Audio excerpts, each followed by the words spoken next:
día más al canal. ¿Qué tal estáis? Vamos a comenzar con una nueva charla, como veis, aquí en casa. Estoy acompañada por Miguel.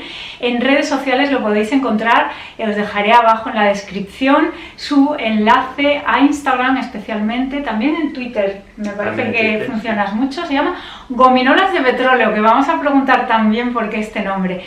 Miguel, que se va a presentar un poquito a ver qué es lo que hace y qué es lo que hace aquí en el canal. Tenía muchísimas ganas de traerlo, muchísimas ganas de hablar de temas de alimentación y nutrición, y yo creo que le vamos a sacar mucha información. Hola Miguel, ¿qué tal? Bueno, Preséntate un poquito a ver quién eres. Muchas gracias lo primero por invitarme. Nada, a ti por venir. Pues nada, me llamo Miguel Ángel Urueña, soy doctor en Ciencia y Tecnología de los Alimentos. Ajá. Y bueno, hago divulgación en materia de alimentación. Hablo un poco de todo, intento abarcar, aunque mi campo no es la nutrición específicamente, pero bueno, como hace mucha falta hablar de nutrición, pues también hablo de lo que sé sobre nutrición, no profundizando, sin profundizar mucho, vaya.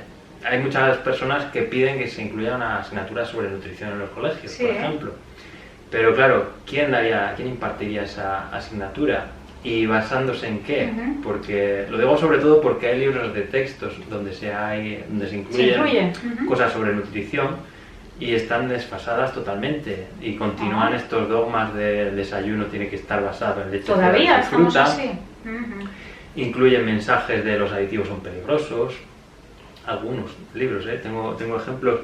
Incluyen la pirámide nutricional todavía, bueno, pues son cosas que se siguen manteniendo y que dices, hombre, para dar esto, pues casi a lo mejor no dar nada. Entonces, yo creo que debería ser más una enseñanza transversal, sin incluir una asignatura específica, sino más bien, pues, por ejemplo, que los niños participen en el comedor, si se quedan a comer, pues que vean cómo se cocina, por ejemplo, y que bueno, colaboren poniendo la mesa, estas cosas que son programas que se llevan a cabo en Japón, por ejemplo. En Japón he leído sobre eso, sí. Y eso, menos teoría y más cosas prácticas, que además a los niños, pues bueno, no sé si tendrá mucho efecto el educarles en la teoría, porque luego van a llegar a casa y si sus padres no tienen esos conocimientos, pues van a seguir haciendo lo mismo. Entonces ahí en ese caso yo creo que las charlas habría que dárselas a los padres, más que a los niños, pero bueno, es también un tema delicado, sobre todo... Es controvertido por el luego, claro, en casa... Y cuando hablas a los padres, pues ocurren dos cosas. Lo primero es que si quieres ofrecer una charla para padres, al final van los que menos la necesitan. Claro, los que están interesados en... Suele pasar con estos temas. Sí. Y luego también ocurre que cuando hablas de alimentación infantil a los padres, pues hay que tener mucha delicadeza porque, bueno, pues se ponen mucho a la defensiva, en plan, interpretan los mensajes como que, bueno, les estás diciendo que lo están haciendo mal con sus hijos. Claro, ya. Entonces, si dices las galletas son malas y un padre o una madre da de desayunar todos los días galletas a sus hijos, pues se siente... atacado, ¿no? Sí, se siente atacado, se siente mal padre, se siente que lo está haciendo mal y bueno, se pone a la defensiva. En lugar de escucharte, pues deja de escucharte y pasa a otra cosa y no quiere saber nada. Entonces hay que tener mucho cuidado con estos temas precisamente por esto. ¿Qué me dices sobre los edulcorantes? Los edulcorantes que ahora... Bueno, ha cambiado un poco el concepto, la sacarina ya es veneno, ahora la stevia es Dios, pero ahora ya también también la stevia ya está pasando ya también a ser veneno. ¿Qué edulcorantes son, digamos, saludables? ¿Ningún edulcorante es saludable? ¿Qué me cuentas sobre esto? Pues habría que distinguir entre dos conceptos que es seguro y saludable. Por una parte, los edulcorantes son seguros porque, bueno, seguro quiere decir que no tienen contaminantes o que no repercuten negativamente sobre la salud, digamos que no son tóxicos, los puedes consumir sin problema.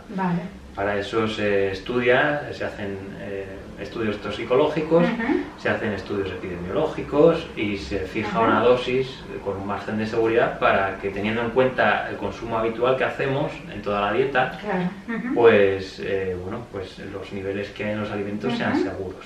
Incluso aunque comas bueno, pues varios alimentos al día que contengan edulcorantes.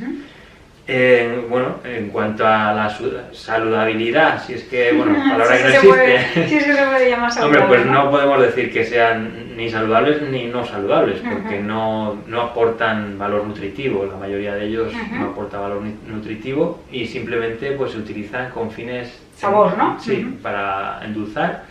Aportan ventajas que son acalóricos, la mayoría de ellos.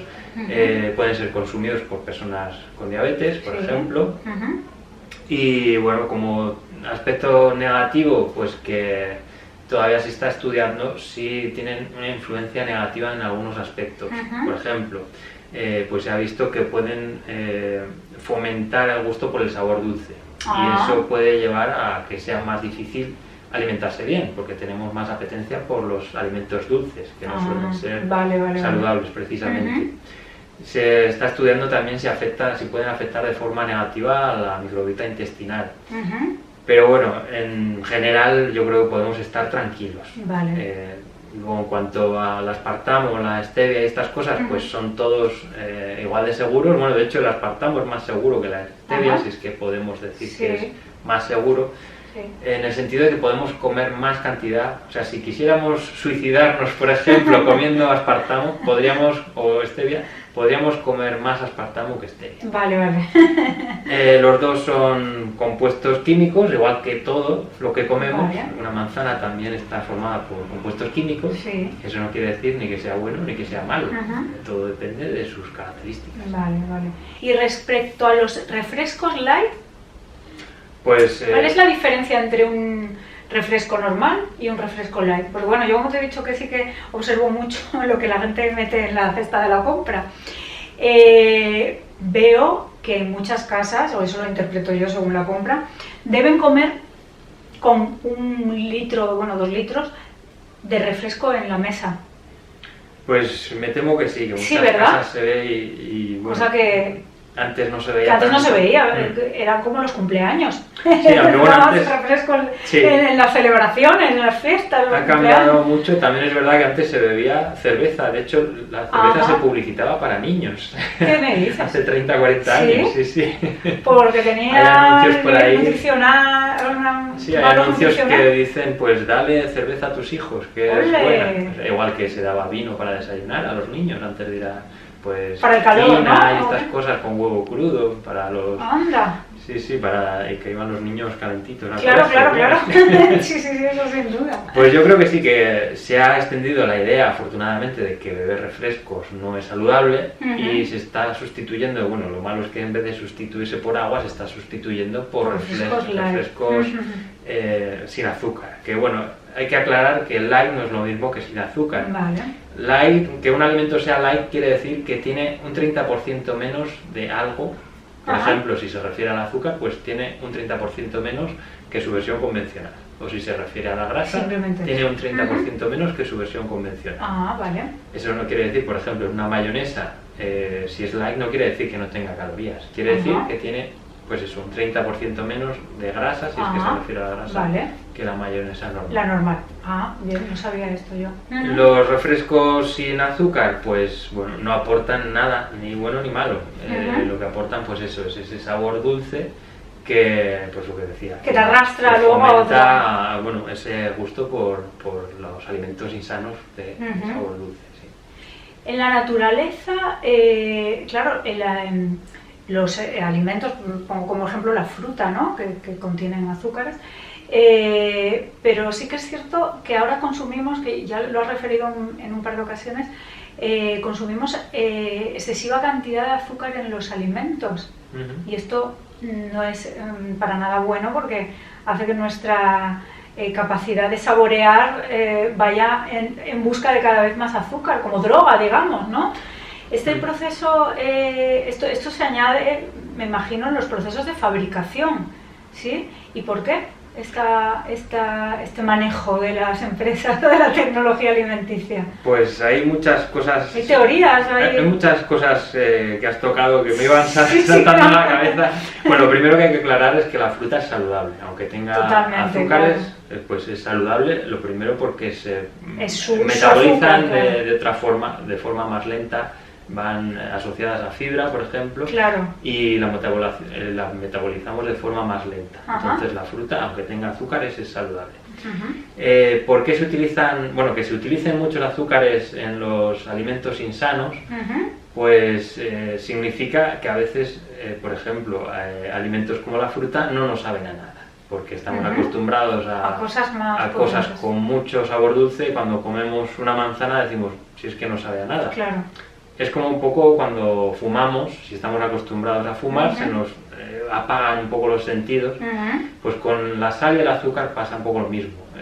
Se nos van aumentando los umbrales de percepción de estos sabores y cuando nos deshabituamos, pues ocurre, por ejemplo, con los pistachos. Si estamos acostumbrados a comer pistachos con sal, cuando nos acostumbramos a comer pistachos sin sal y volvemos a probar los de con sal, te sabe excesivamente salado. Esto no hay quien lo coma. Eso es verdad, sí. Y con el azúcar pasa lo mismo. Si nos deshabituamos en el café, por ejemplo, cuando volvemos a tomar el café con azúcar ya... Es demasiado, sí, es verdad. O en los restaurantes, pues ya nos sabe todo muy dulce o muy salado. Sí.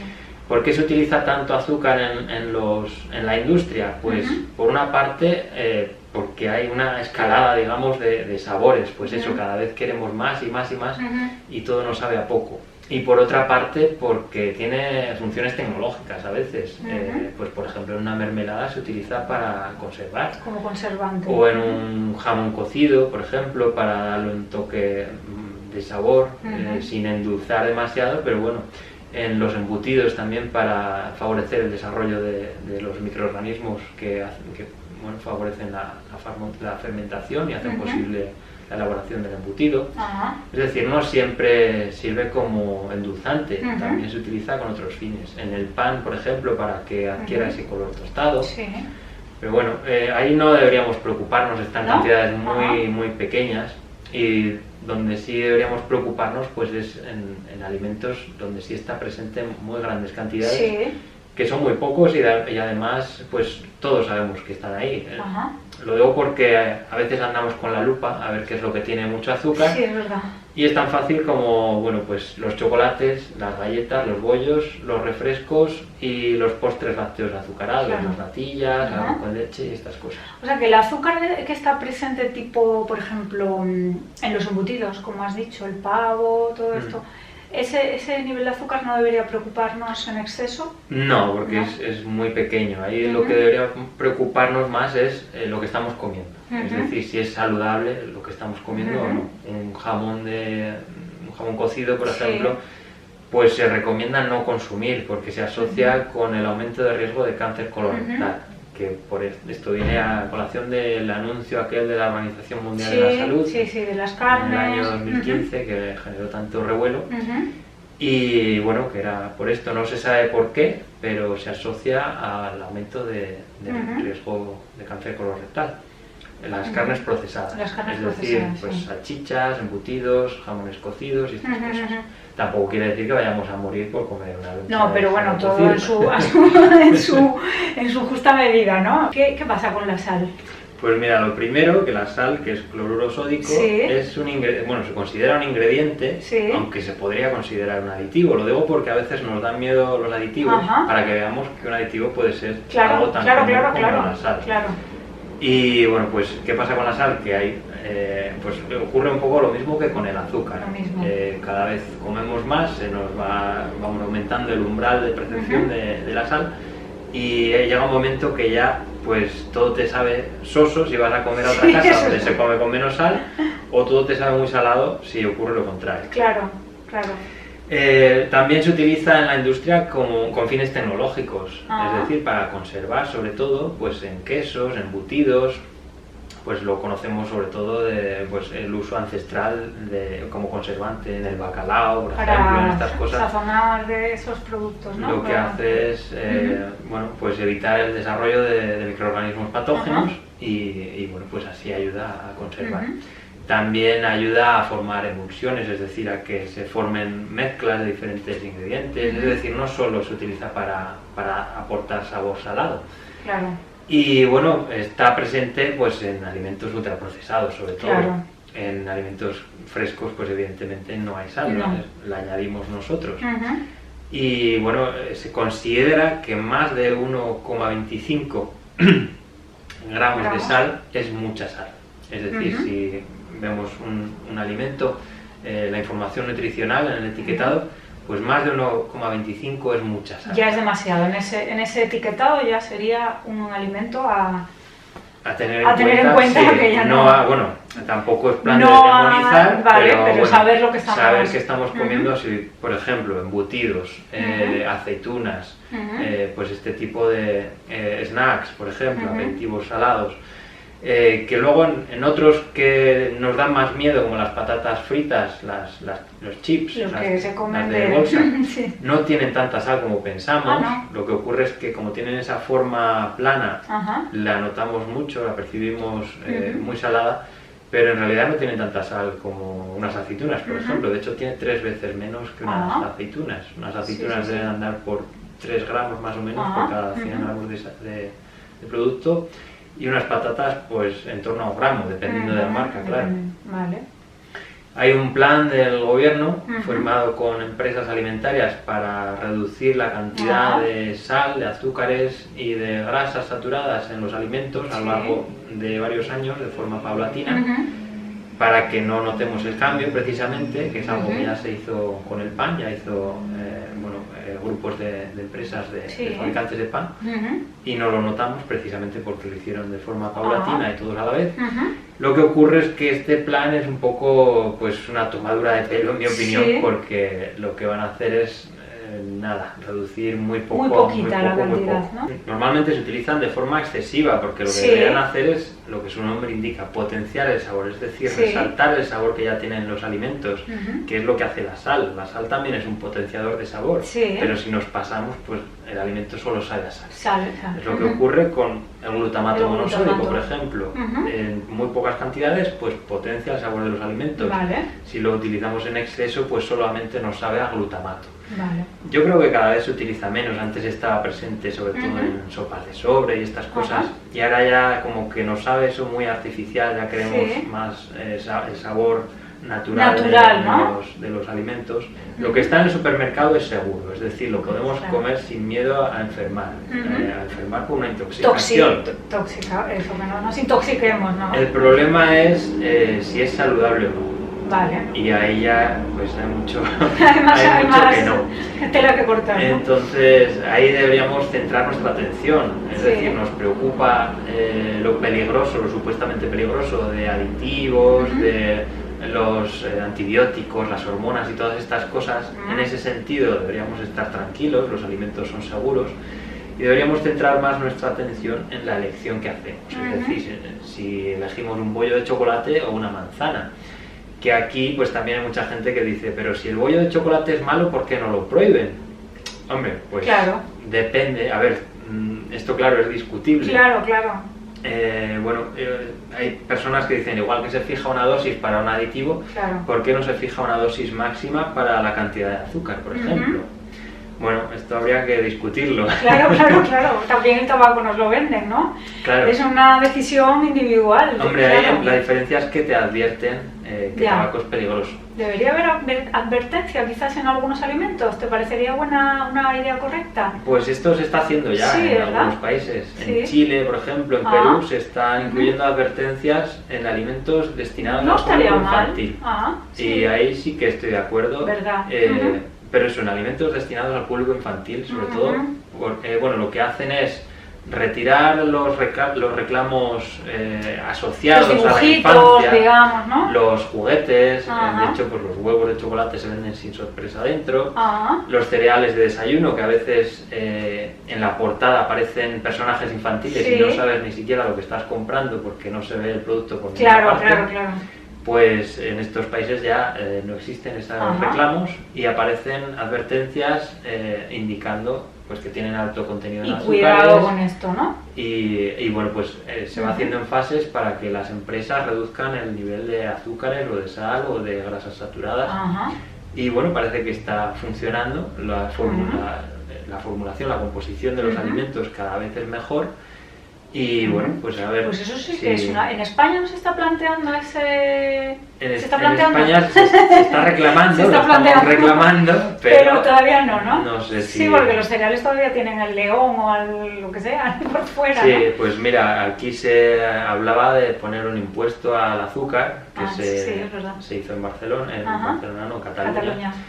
Y generó mucha polémica en España, y de hecho pues se discutió y se iba a implantar hasta que la industria azucarera se reunió con el gobierno y desecharon el... Y algo pasó, ¿no? Hubo ahí algún tipo de reunión. Sí, además, bueno, se quería implantar con fines tributarios más que con fines de salud. Entonces, bueno, pues no es eso lo que perseguimos, exacto.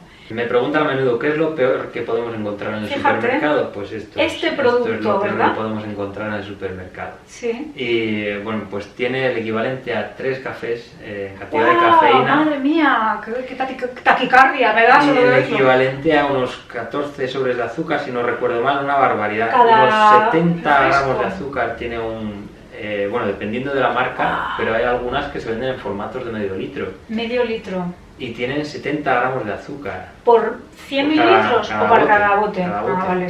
Bueno, vamos, es muchísimo. Y el equivalente a 3 cafés en cafeína. En cafeína. Que hay muchos chavales que lo toman para desayunar todos los días. Sí. Y además no solo uno. No, se toman muchísimos. Y esto pues es peligroso para la salud. De hecho, pues incluye advertencias para mujeres embarazadas y para menores.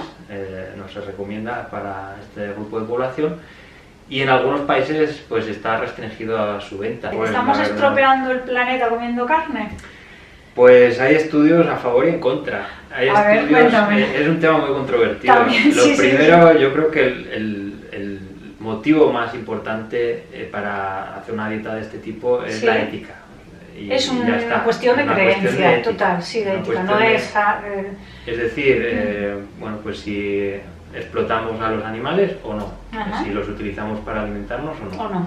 Y ahí ya no hay evidencias científicas que valgan, ahí ya es cuestión de ética. Y bueno, es un debate que habrá que mantener, la sociedad, y como sociedad tendremos que mantener. Pero ya está. En cuanto al mantenimiento del medio ambiente, pues es verdad que producir o criar un animal, pues conlleva mucho más gasto energético y de recursos. Pues necesita vegetales para alimentarse que podríamos comernos nosotros directamente, necesita mucha agua, emite gases y todo este tipo de cosas. Hay que procesarlo. Y bueno, pues los vegetales son más eficientes desde ese punto de vista. Pero por otra parte también es verdad que hay zonas del planeta donde bueno, o no se pueden cultivar ciertos vegetales y solamente acceden pues los animales, pues por ejemplo a las cabras en lugares muy escarpados o en lugares donde no hay mucha agua o muchos recursos. También utilizan subproductos de la industria alimentaria o de la agricultura que no se podrían aprovechar de otra forma, pues los restos de las cosechas, por ejemplo, o las peladuras de las frutas, por ejemplo, que no se podrían aprovechar de otra manera. Entonces, bueno, en global, pues no sé hasta qué punto sería tan respetuoso como se dice o como muchas personas creen. Habría que evaluarlo y valorarlo, y no creo que sea fácil. Hay estudios que hablan de ello y que hablan a favor y en contra. En Japón, por ejemplo, ya no tanto por gusto, digamos, sino ya por necesidad. Pues hay cultivos hidropónicos, por ejemplo, con muy poca cantidad de agua. Pues se está hablando ahora del desarrollo de carne de laboratorio, por ejemplo, que eso sería la solución en principio para evitar el sufrimiento animal y hacer una producción de carne más sostenible. Pues eso consiste en tomar unas células animales, ponerlas sobre una placa de laboratorio y poner las condiciones, bueno, sobre un bioreactor, digamos, y poner las condiciones ideales para que se desarrollen esas células de forma que crezca, digamos así, dicho de forma muy burda, que crezca un filete, ¿no? Que se desarrollen esas células se reproduzcan y bueno, pues tenemos un trozo de carne. Y cuando aquí en nuestro país traemos por ejemplo, la carne. Tenemos carne de otros países u otros alimentos. ¿Se les exigen esos mismos controles sanitarios que las que se producen aquí en España? Sí. Exactamente los mismos, ¿no? Sí, los países, bueno, la legislación europea es común para todos los países de la Unión Europea, salvo, bueno, pues cuestiones puntuales que son específicas de cada país, pero bueno, a grandes rasgos los requerimientos de seguridad alimentaria son los mismos. Por ejemplo, en Europa no se puede producir animales, no se pueden utilizar antibióticos ni hormonas para engordar a los animales, pero en otros países sí, en otros países todavía se hace. ¿Y traemos Entonces, esa carne? Cuando traemos esa carne, tiene que cumplir la legislación de la Unión Europea. Es decir, no pueden quedar rastros de, en este caso, si hablamos de carne que ha sido engordada así, pues no puede entrar en Europa si tiene rastros de hormonas o de antibióticos, tiene que cumplir con los límites que establece la Unión Europea y para eso se hacen controles tanto en el país de origen como en las fronteras. Os recomiendo que sigáis. Oye, se me quedaba la última pregunta, iba a decir gominolas de petróleo. ¿Por qué este nombre, gominolas de petróleo? A mí de pequeño me decía mi madre que las gominolas estaban hechas con petróleo. Pues precisamente por eso. Sí, cuéntame, un poco extraño. ¿Llevan petróleo las gominolas? No. Entonces me mentía, ¿no? La verdad es que no sé por qué se llegaba a decir estas cosas. Supongo que por la consistencia que tienen o por el color. Pero no, las gominolas están hechas con gelatina. Igual que cuando hacemos caldo de cocido, que extraemos la gelatina de la piel de los animales y de los huesos, pues las gominolas son esto, es gelatina. Con azúcar. Con azúcar y colorantes. También las hay vegetales con algas, en vez de gelatina animal, pues con alga agar, por ejemplo, y ya está, no tiene más. Y el nombre pues es por este mito, porque cuando empecé a escribir el blog, pues pensé algo así curioso y que fuera representativo, llamara la atención y me llamara la atención a mí. Y de los 3 mitos que había cuando yo era pequeño, en los 80, pues eran: los chicles se te pegan a las tripas, tómate el zumo, se le van las vitaminas, y las gominolas están hechas con petróleo. Somos de la misma generación, entonces, lo de las gominolas de petróleo es verdad. Y esto siempre me hizo mucha gracia. Bueno, o sea que las gominolas no están hechas de petróleo, y podéis seguir a Miguel, Gominolas de Petróleo, en su blog, en sus redes sociales, que os va a enseñar muchísimas cosas, mitos sobre la alimentación y cómo adquirir este pensamiento crítico que hemos estado hablando durante todo este rato, para saber por lo menos que aquello que comemos si es seguro, si es saludable o no. ¿Vale? Ahí abajo os voy a dejar también el artículo que refirió de su compañera, también para que tengáis un poquito más de información sobre todo esto que hemos hablado. Y muchas gracias, Miguel. Muchas gracias a ti. Muchas gracias a vosotros por ver el vídeo hasta el final, y hasta la próxima. Espero que os haya gustado y nos vemos. Darle a like y un beso a todos.